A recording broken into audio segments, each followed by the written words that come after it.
Hi, this is Anna Carey Flint, and I'm going to speak about the Bates model. Tony Bates created the original Bates model in 1995. He has his PhD in Educational Administration from the University of London. He later became the Director of Distance Education and Technology at the University of British Columbia. He developed his ID model while he was there, and he also helped create UBC's first online courses and first fully online degree program. Tony Bates has many books, 12 total, the latest being Teaching in a Digital Age, which was published online as an open text. If you examine his model throughout his work, he has worked to use his 1995 original model and modify it to include the technologies that have evolved since 1995. This is the original four-phase Bates model. There's course outline development, selection of media, development and selection of materials, and course delivery. Let's look at course outline development first. In the course outline development phase, it's all about the planning and the front-end analysis. Learner goals, prior knowledge, diversity of the students, learning context, and digital expertise are all taken into consideration during this phase. Next, the content is decided upon. And when deciding upon content, the following should be examined closely: content goals, sources, structure, quantity, depth, and activities. Bates, in his 2015 book, also notes that content is changing in the new digital age, and the purpose of teaching content becomes less focused on the content itself, but the skills being developed when learners interact with the content. Bates also suggests these design principles and the front-end analysis should be taken into consideration with a rich learning environment as displayed here. This is an image from his 2015 text. The second phase is the selection of media.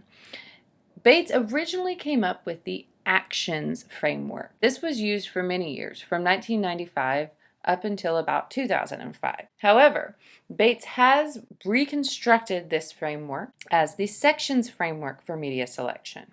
This is the visual design model Bates presents in his 2015 text. The first one is students.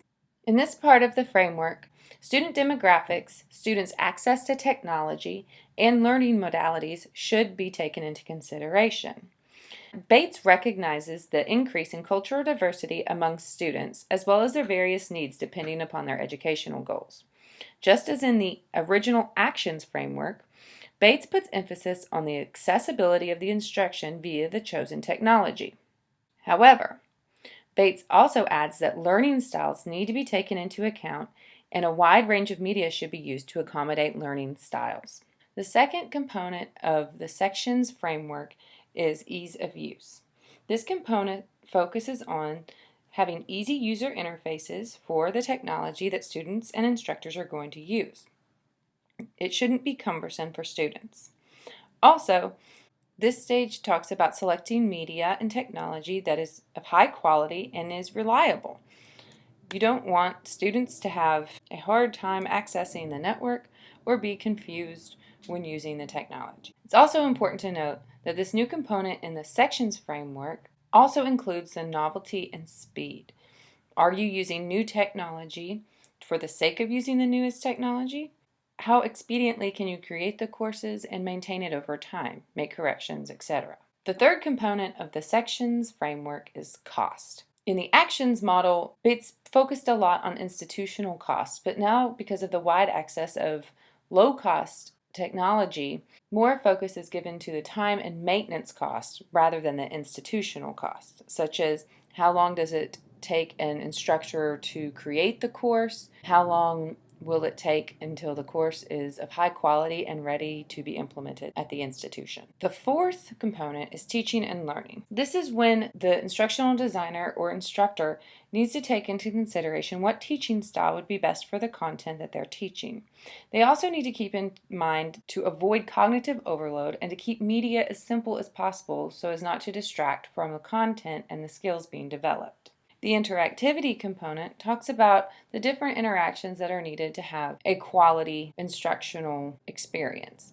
This includes student-to-student interaction, student-to-teacher interaction, and student-to-external resources interaction.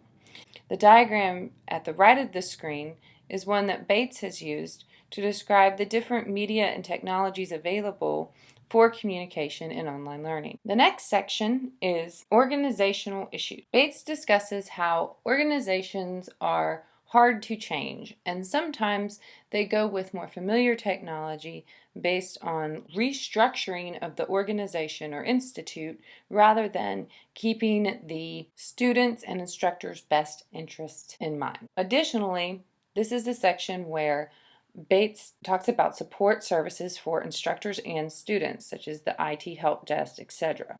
Networking is a new component that was not present in the actions model. Bates addresses the idea of connecting students with external resources such as subject specialists, professionals in the field, and relevant people in the community.